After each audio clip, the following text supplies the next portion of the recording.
Welcome to another edition of the River Radio Sports Central podcast, powered by NovaCare Rehabilitation. Alongside Matt Varney from 103.5 ESPN, I'm Darren Kinnard, and 'tis the season. We're not talking about holidays. We are talking about postseason, and it is in full swing. We have state golf this weekend.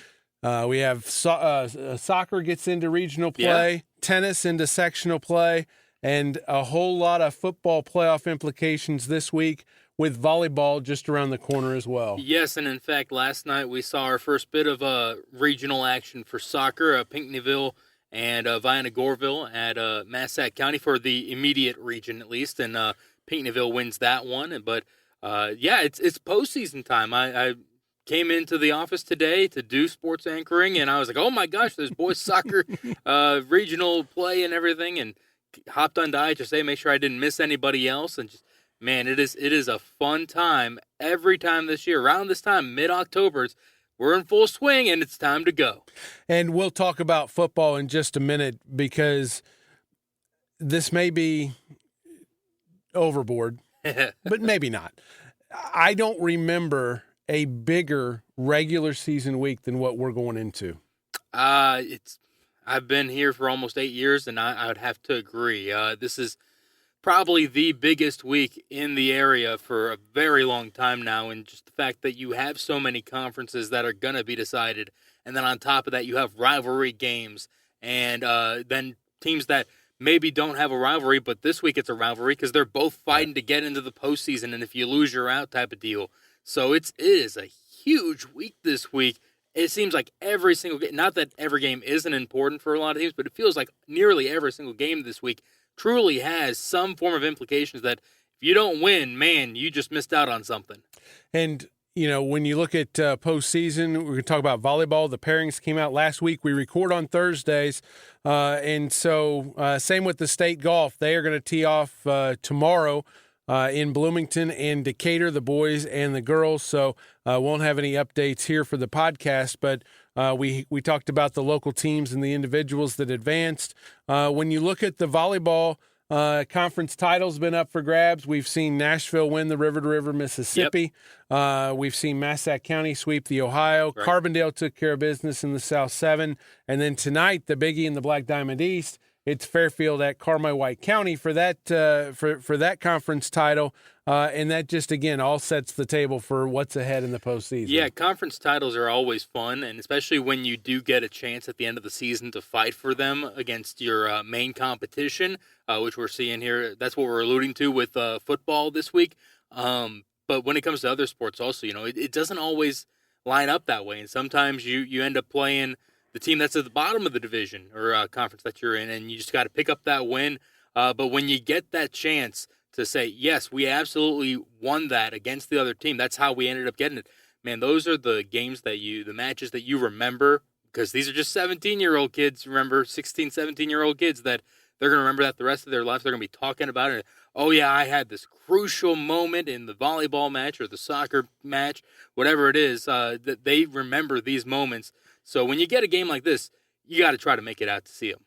And when you look at the postseason, again, this is my time to complain, as it always is, with seedings and pairings, and again, things change year to year. Sometimes they divide the way the IHSA divides up who goes where changes, and this year when you look at 1A, what we haven't necessarily seen is Goreville gets sent north. Yeah. And all of a sudden, that makes that subsectional just absolutely loaded. You've got NCOE, the number 1 seed, right. Edwards County, the 2, Wayne City, who won the MTC, has had a fabulous season, the 3, and now Goreville goes in there in the 4. Just a stacked subsectional. Meanwhile, all of the schools that Goreville has traditionally been paired with are on the other side, where Trico is the number 1 seed. You've got Steelville and Cobden also in the mix for those top seeds. And so very interesting to see. And again, Goreville has, maybe been the biggest beneficiary of 4 classes. A lot of times because, geography dictates, right. you end up with maybe a different road, and but still they've gone and they've won in the sectional, so it's not been a fluke. But it's just interesting to see it this year, and all of a sudden Goreville's sent north. Yeah, without a doubt. And, not to change sports, but doing Murfreesboro every single year feels like, for me, looking at when regional parents are right around the corner, the subsectional again, who's hosting, and you're like, man, I really hope they don't send them on over to Harrisburg, or that's the one that comes off top of my mind. But there's been several where I hope it's not the further away one, but someone always somehow ends up kind of getting the short straw, if you will, on it. And it seems like Goreville got it this time around, and so it puts the regional kind of in a weird situation. Not that the other subsectional won't have good competition come out of it, but when you look at those, you kind of like get an idea. But now all of a sudden, is this being decided in the subsectional? That's the question. And of course, it's not no disrespect to the other side, because they could come in red hot and potentially surprise whoever comes out of that subsectional. But it just feels like the parity isn't necessarily set up correctly in those subsectionals. And the one team that's got to be going, oh my goodness, is Nashville in 2A, as they are sent in the bracket of death, as the Hornets are sent northwest again. And that grouping includes their regional with Columbia, who is one of the handed them one of their only 3 losses. But then the other one is Breeze Central, and of course Breeze Mater Dei, who is the traditional power. And again, that is, we called it a couple years ago the bracket of death. And my goodness, if you can survive that, that's incredible. And again, Nashville, talking to Coach Conkle after they beat Pinckneyville the other night, they're like, look, we feel like we can compete against anybody, and we're just going to go let it rip. Yeah, well, and I mean, you hate to get that so early on in the postseason, but you're going to have to run into teams like that one way or another. So it's best to just find out, can we hang with them? Because if you can't, well, then the off season begins early, and you can begin work for next year. But if you can, then okay, well, we can hang with these type of teams. So we should be able to hang out with the ones that are up in the super sectional and potentially state finals as well. And we saw that last year with girls basketball. Yeah. You had 4 teams that were ranked probably in the top 15. And again, rankings don't matter when it comes to seedings and placement and this, that, and the other. But when you have 4 teams in the state that are the best, and only 1 or 2 are going to get out of regionals, that is a tough road. Yes, without a doubt. But then, as we have always alluded to, they usually become battle tested, and usually when they get to the next stage, they're like, oh, this is nothing compared to what we just went through.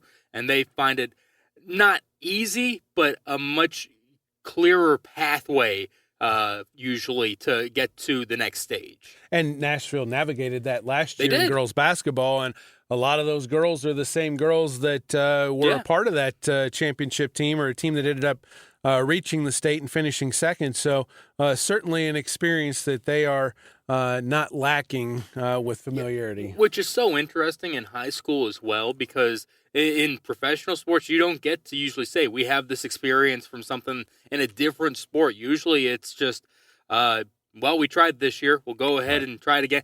To be able to say, we went through this last year, different sport, but we get it mentally, it's a big deal. You usually don't get that unless you've already been to a championship at the college or professional level. In high school, you have 3 different seasons to try to kind of get that experience that can help you then down the road. All right, let's shift gears and we'll talk football.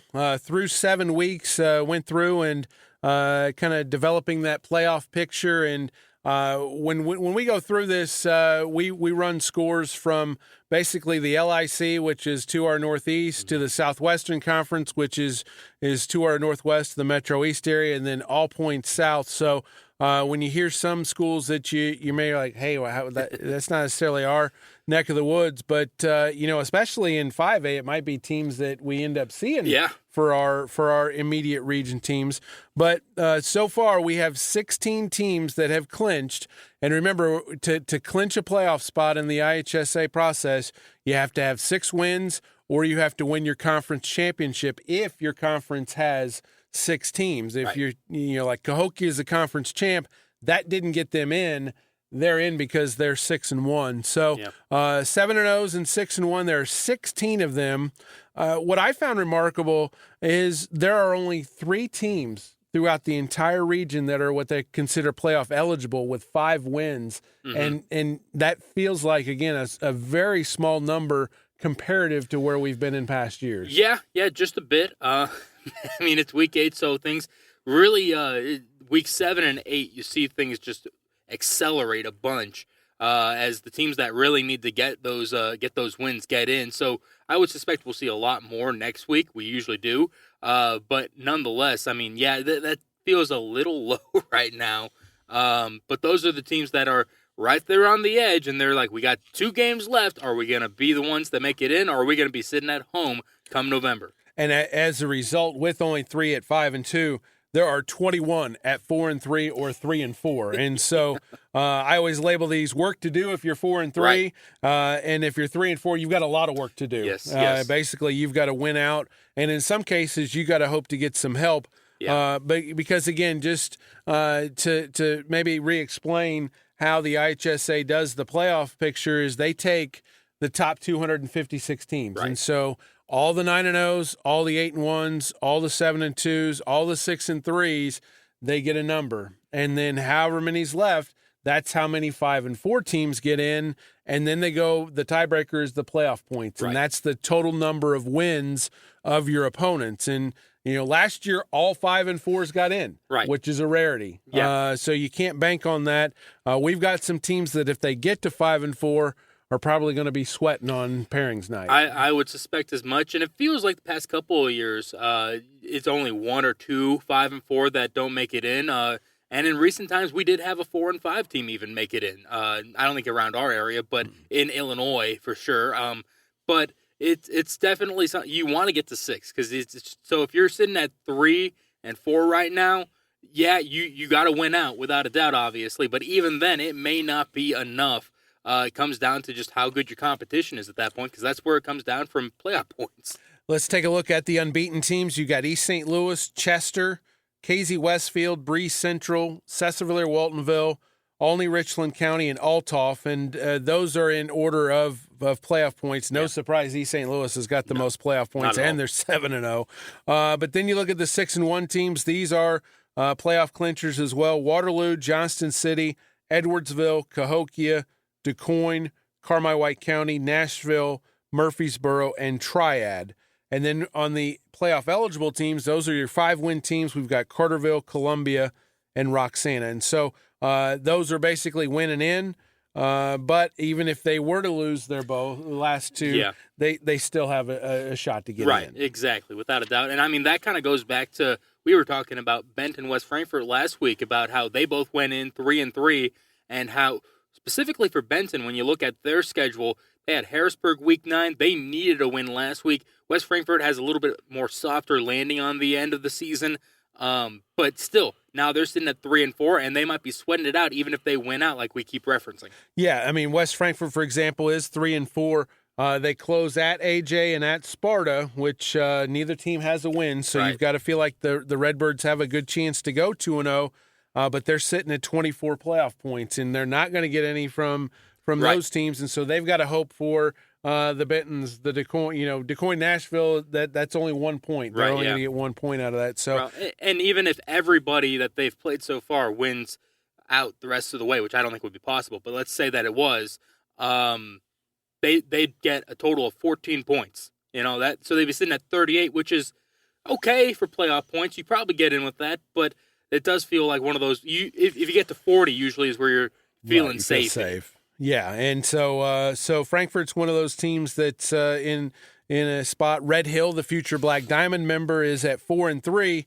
The Salukis, though, only have 19 playoff points, so you got to feel like they better win their last 2 to get to 6-3, or otherwise they could be on the odd team out. Yeah, and I'm sure right now they're also sitting there saying, come next year, when we're with the Black Diamond, this won't be an issue. We just got to get to the 5, the 6 wins, and we'll be sitting pretty. And again, that's the advantage of the closed conference is you pretty much know that you're going to get at least 4 teams in there. Right. And depends on how it breaks, you might get as many as 6. Good. But because of, the playoff points, you don't have to worry about those type things. You know you're going to get a certain amount. So what stacks up to be this tremendous week? Why is it tremendous? Well, conference championships are on the line in all of our immediate conferences and all of the conferences, in the periphery. We'll start in the Black Diamond. Johnston City's at Cesar-Valera Waltonville. The Indians, of course, we just mentioned, are 6-1. The Red Devils are 7-0. SVW clinches outright with a win. Right. Johnston City, if the Indians win, they still have to play Carmi Week 9. So you have that potential of a 3-way tie if that is the way it breaks out. But the Red Devils are at home, and they have a chance to claim the title outright. Again, what a marquee matchup. Yeah, without a doubt. And I've been hearing a little bit that Cesar, they're undefeated, but they're feeling like they got a chip on their shoulder because Johnston City is still the talk of the town. So it will be an interesting game without a doubt. And when you get an undefeated team that has a chip on their shoulder, that is something right there. So, and Johnston City is not going to be any slouch either. They're coming off of their first loss in the regular season since last year. This is going to be a good one, without a doubt. And that loss is, you put an asterisk by it. They added Dixon late because last week was supposed to be Vienna Goreville, so they could have taken the forfeit and taken 2 weeks to prepare for SVW. Instead, they face a team in Dixon that was ranked second in 4A, unbeaten. That team the Dukes will play Byron for the conference title in their league Friday night. So and that score ended up 40-14, but that's a little misleading. This was a 1-score game, middle of the fourth. It was still 21-6, 20-6 there early in the fourth quarter, and then it ends up being like I said, a 4-score game, but it did not feel like a 4-score game. Yeah, and you bring up, they could have done what they did last year with just taking the forfeit from Vienna Goreville. I talked with Todd Thomas. He said they kind of posed that to the team. They said, hey, guys, do you want to just, get right and prepare for that Cesar game? And they said, no, we want, because they felt that last year, and they felt they weren't as maybe ready as they could have been if they had a game the week before last year. And so they said, we want to play, and they went and they found the best opponent they absolutely could. That's going to help them down the road. Whether they win or lose this week, it's going to help them come time in the postseason. Well, and I think, and I heard some chatter about the fact that both teams, it's a risk to do that in front of your biggest game of the season for the conference title. But both teams wanted to do it because the playing styles were such, their opponents' playing styles were such that they don't see, but they definitely could see in the playoffs. Absolutely, and that's what I thought was a fantastic idea on both sides. 4A, I don't know how much they're going to see at Johnston City in 4A, but they're definitely going to see variations of teams that will use what Johnston City did. For 2A, Johnston City needed that experience going up against that type of defense, going up against that kind of offense, because 2A is when you get to the postseason and you get to the quarters, you get to the semis coming out of Southern Illinois, you get kind of shocked by some of the teams that are in Central Illinois that are passing all over the place. That was a fantastic get for Johnston City, and Dixon got some good stuff out of it too. No question. Also in the Diamond this week, you've got Fairfield at 4-3 hosting Hamilton County. You've got El Dorado at Carmi-White County and Edwards County at CZR. In the River to River, Mississippi, it's championship night as well, as 6-1 DuQuoin goes to 6-1 Nashville. Both teams are 4-0, so this is for all the marbles. The Indians, of course, have won 6 in a row. The Hornets have won 5 in a row. I mean, top-notch matchup. Yeah, without a doubt. And I think coming into the conference season, a lot of people had questions about both these teams, if they were as good as we found them to be. But, hey, I mean, they're here, and they've been hitting on all cylinders at this point in the season. This is some of the best offensive players that we've seen this year going head-to-head. Jonathan Brown is a fantastic player in DuQuoin, and then he's got weapons all over the field. And then Colbaum at Nashville is the one that pops up. But then they've got maybe the best receiver in the River to River and Blazier as well. Just it is going to be a fireworks type of night. If you see it being a defensive score, I'll be shocked, first of all, but then that will just speak even more volumes to how good those two defenses are.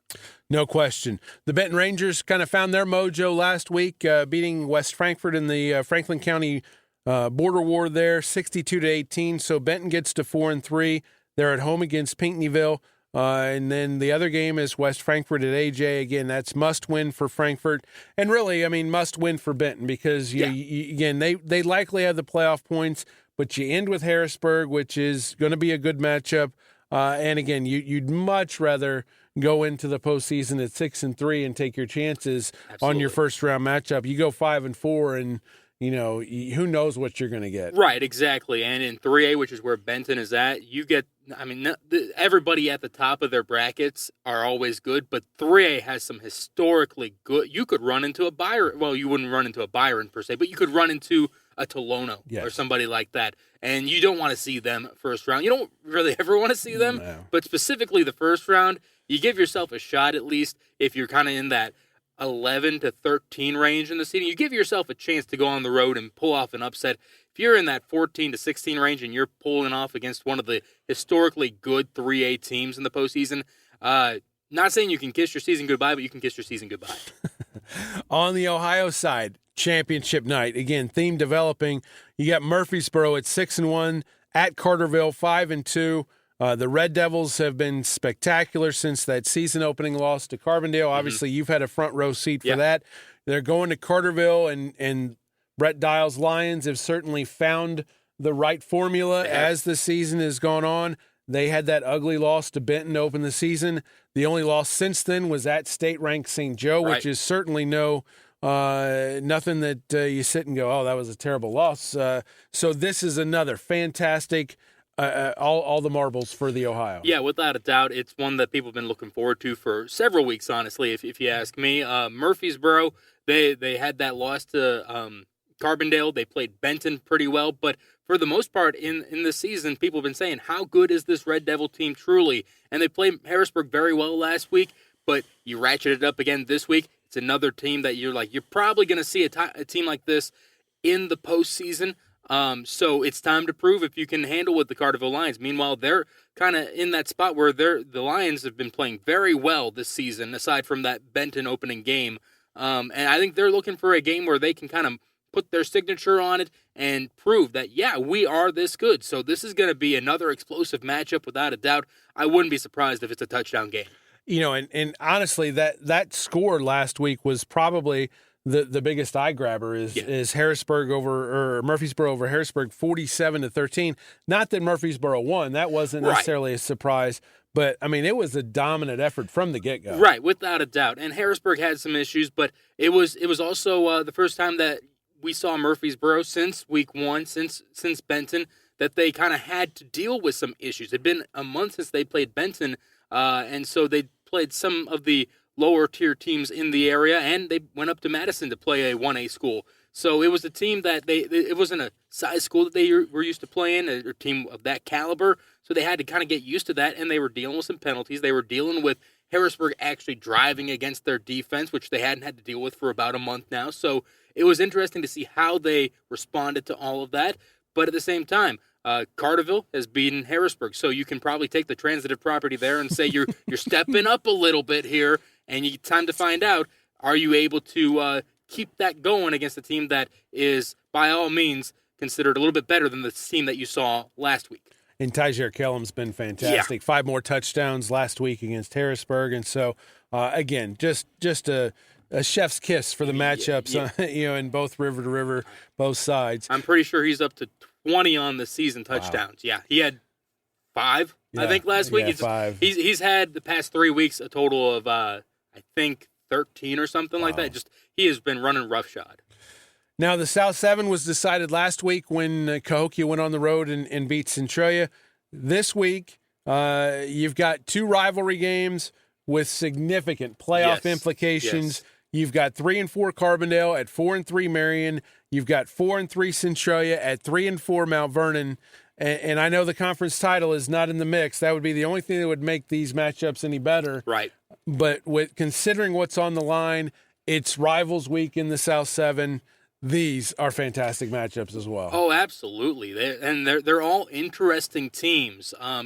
Marion trying to get over that hump, trying to make sure they don't have a repeat of what happened last year, whereas Carbondale is sitting here saying, first of all, they've got a couple wins strung together. Now they're saying, hey, we need to keep it rolling because season's kaput if you don't. But also, you see Mascoutah next week, and that is a tough club every single year. So you want to get that steam of going into Mascoutah, and you're going to have to beat Marion, and then you're going to have to find a way to beat Mascoutah in Week 9 to get into the postseason. Marion needs to find a way to get over that hump, as we said, and that would help them get into the postseason. And then Mount Vernon, a very good club, but they've been struggling here in the middle part of the season. They'd like to get things back rolling. They beat Granite City last week, and Centralia needs to bounce back. All these teams are still sitting kind of on the edge a little bit, and they could desperately use one more win before going into Week 9, setting themselves up. Some of them are going to have to win out to get to the postseason, whereas Marion, Centralia, they need to get a win to get back on the right track, and then probably still need to win Week 9 to guarantee them. Well, not probably. They will need to win one more to guarantee, but at least they could get into the conversation, if nothing else, with a win this week. And when you look at the way this has unfolded, you mentioned Carbondale's won a couple in a row, and they beat Granite City, and they beat this team out of St. Louis, and both of them were routes and not competitive. But maybe the most important thing for the Terriers is just getting their mojo back. Right, exactly, and that's sometimes you look at the type of opponent that you face, and you say, okay, well, Granite City, well, Solden, okay, all right, they're nothing really to talk about too much, but it helps the Terriers get back on the right track.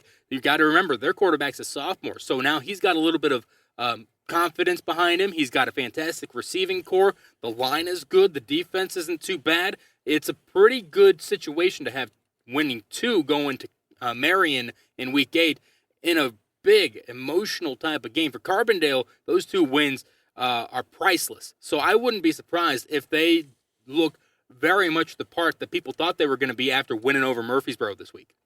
Mount Vernon, the win at Granite City, 42-18. The big story there, Jashawn Staples set a school record, 335 yards rushing and 4 touchdowns. And, oh, by the way, he had a 90-yard fumble recovery return for a touchdown as well.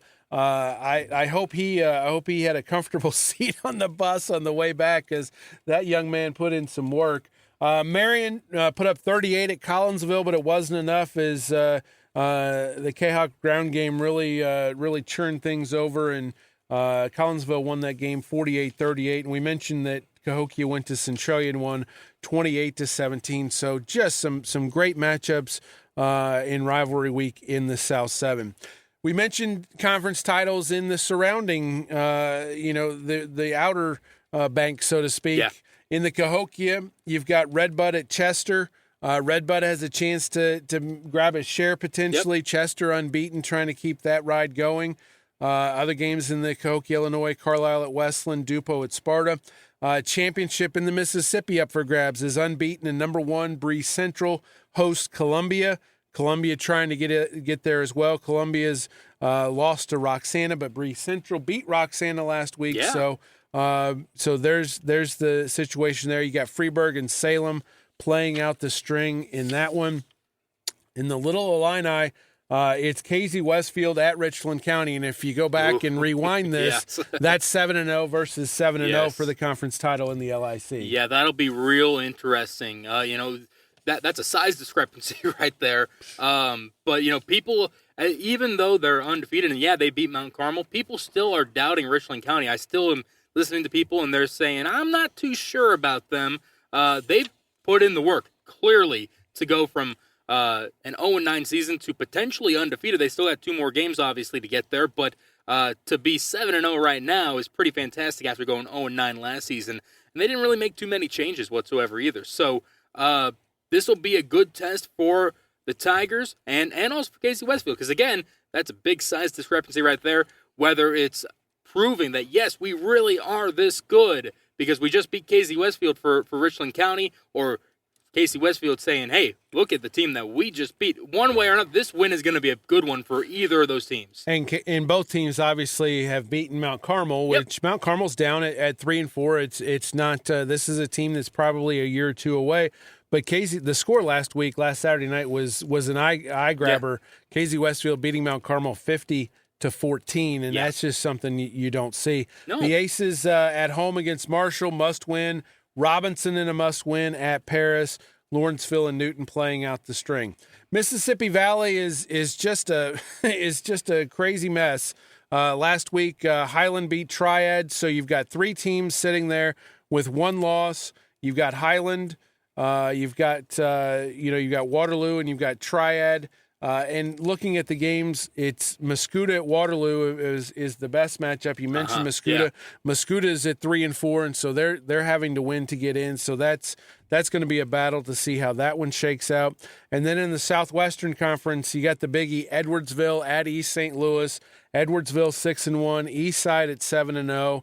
And that's for all the conference marbles there. And again, kudos to the schedule makers that went through and said, okay, week 8, the final week of conference play, are going to be these matchups because we think there's probably a good chance that this is the way it's going to play out. Yeah. Well, and, you talked about that. I was, before preseason, I was talking to some river-to-river coaches, and one in particular said, we've talked about, the Mississippi division potentially changing, and I've heard that potentially it may just stay 5 teams and 5 teams. And so with that being part of the topic of conversation, it was brought up, well, why don't we just run through our divisions, and then the schedule makers can say week 9 you match up with whoever it is. And we all were like, that's fantastic idea. I don't know if you're going to be able to convince everybody to do that, but that would be a lot of fun without a doubt. But yeah, when it comes down to schedule making, it seems like always, again, we haven't seen as an explosive a Friday night as we're going to see this one, but it always seems like week 8, week 9, we always get a couple really good matchups. It always seems like there's at least one conference title game every single year, it feels like, in week 8. And again, being that way, feeling like, okay, there's 1 or 2 really good ones, and so now we've just gone through 7. Yeah. 7 in the Southern Illinois region. We need to find a way to clone ourselves a couple times. Oh, good grief! Yeah, and that I need 5 of them Friday night for sure. Non-conference action. Flora was supposed to take on TEW Academy out of St. Louis. They do not have a team this year, so that's a forfeit win for the Wolves. Red Hill goes to Massac County. And that's on a Friday night, and that's Bridgeport to Metropolis. There is no good way to get there. No straight shot. No, but that should end up being a good game without a doubt. Red Hill, obviously a smaller school. Massac County gets a chance to go ahead and try to get another win this season, and they've got some good offensive players. Cameron Fairfield, their quarterback, is very talented. Chris Garnett actually leading the river-to-river in receiving yards right now. And they've got a couple of good receiving backs as well. It should be a good one for Massac County, and Red Hill is a good club to go up against. The other non-conference games, Althoff at Granite City, that will be ugly. Mater Dei's at Decatur St. Teresa, the Knights have to win. And then Collinsville at Cahokia, 4-3 Collinsville at 6-1 Cahokia. That's an intriguing matchup because Collinsville obviously needing to pick up another win or 2 down the stretch here. But it won't be easy going to Cahokia, as that's been proven. And I just quickly thought about this. I don't know if we actually got to it, and that's just my memory's awful. But I don't know if we talked about Harrisburg here yet today. No, I did. I passed over. Yeah, just Carterville, Murfreesboro is just an explosive matchup. but Harrisburg is a good one as well. Heron looking to get win number 2, and last year they did get a win over Harrisburg. It was at Heron, of course, but Harrisburg needs to get a bounce-back win. Yeah, no question. And with Harrisburg sitting there at 4-3, and with Benton week 9, you don't want to be sitting there where you have to beat the Rangers. So again, looking at my list, not to make excuses, but Murfreesboro Carterville was the second one, so I just kept on going. Jumped right into it. So we'll go ahead and move on because I screwed that one up. It happens. Saturday games: Belleville West at Belleville East in the Southwestern. Alton Marquette's at Dwight South Gardner Wilmington, a school I've never heard of. That's a non-conference game. But, again, I may not have heard of that one, but I've heard of a bunch of other games. And again, I've been looking forward. We talked about it last week. We did. You don't want to look past week 7, but week 8's pretty good. Yeah. And now you see why we were looking ahead. You ate your salad, and now you get to dig into the big porterhouse steak. And then next week, again, we're not looking past everything because this is a fantastic week. But next week, you look at some of the matchups, and you're like, oh, that's a nice little Sunday with a cherry on top. No doubt. So it's a fun. The week 7, 8, 9 always is fun, and it's just here we are now with the main course. Of course, we'll have all the highlights and scores for you on riverradiosportscentral.com. And tune in Friday night for our Facebook Live, Friday Night Live, powered by Charlie's AC and Heating. We'll go through all the action and get your takes on what you saw or heard or watched or however you consumed it on Friday night, because I'm sure there is going to be a bunch of high school football consumed on Friday. And we're just, we're just 10 days away from the pairings coming out, and then the madness starts. Yeah, that Saturday is always fun. The coaches usually have a pretty good idea going into when it gets announced who they're going to go up against. They can kind of look at it and get a feel for it all, but it's still an exciting Saturday night every single year. And by Monday, usually we know who everyone is going to, what time, all that deal. So hopefully come Monday morning on the 28th of October, hopefully we have all that stuff and we can talk about it even more then. Well, that's going to do it for this edition of the River Radio Sports Central podcast, powered by NovaCare Rehabilitation. For Matty V, I'm Darren Kinnard. Have a great weekend, everyone, and we'll talk to you again next week.